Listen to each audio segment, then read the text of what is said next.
What would be your general initial treatment with someone with psoriasis? I'd look for strep. I'd look for food allergies. The reason I look for food allergies is the one documented food allergy is wheat. If you can find wheat allergies and take the wheat away, the psoriasis will go away. So there are some triggers. Yes. Okay. If you don't find that, what's your next step? Depends on how localized and the age you're dealing with. If you're dealing with a small child, you probably go with cream. If the kid has the maturity to sit still for laser, I would do laser over sun lamp because the laser is not hot, so you could use that. Sun lamp, if it's a small child, I'm afraid to leave them in the room. What are some of the products that you've tried in the past that helped a little bit? The steroids, anywhere from a non-fluorinated like Desinate to a stronger one like Halog or Luxique. So those can be helpful. And that's a traditional treatment. And those have been used, and they don't quite cure it, but they can make you more comfortable? Yeah, they flatten it out and take the itching away. Okay, if that does fail, what's the next thing you usually do?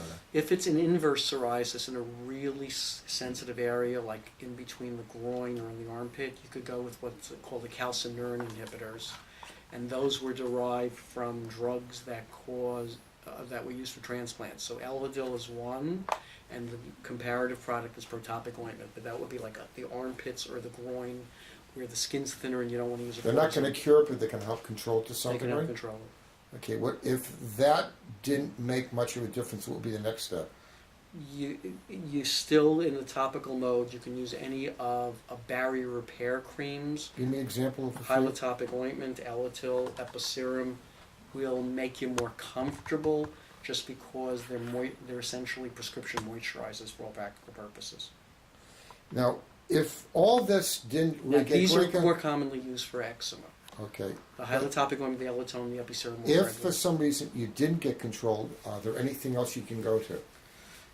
If you're dealing with adults, it's different. You're going to internal drugs. You're dealing with a drug called methotrexate that's basically used for cancer. You're using a drug called Soratane, which is a vitamin A derivative, which is going to be for adults and only for women post-menopausal because it can affect, they can have abnormal births with it. And then you're looking at biologics, where they give themselves shots. So those are modulating. For an example of one you would consider? Enbrel, Humira, Remicade.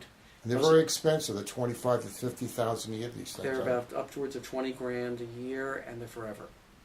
When you stop it, it just comes right back. Comes right back. It's an immunosuppressive drug. Are there anything else that you've been trying that you're getting some results with? Yeah, there's one thing I just came across in the last 8 weeks that I've been giving to the worst possible patients for localized psoriasis was an over-the-counter proprietary product that was shipped to me from Maryland that was developed by a physician who's not a dermatologist. He developed for basically self-use.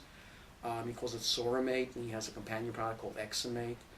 And what they are is they're a really thick beeswax base with botanicals in there that has an anti-inflammatory effect. I've seen it help itching in a matter of days, and I've seen it flatten the psoriasis. I'm using it along with the laser and speeding up the process of the laser dramatically.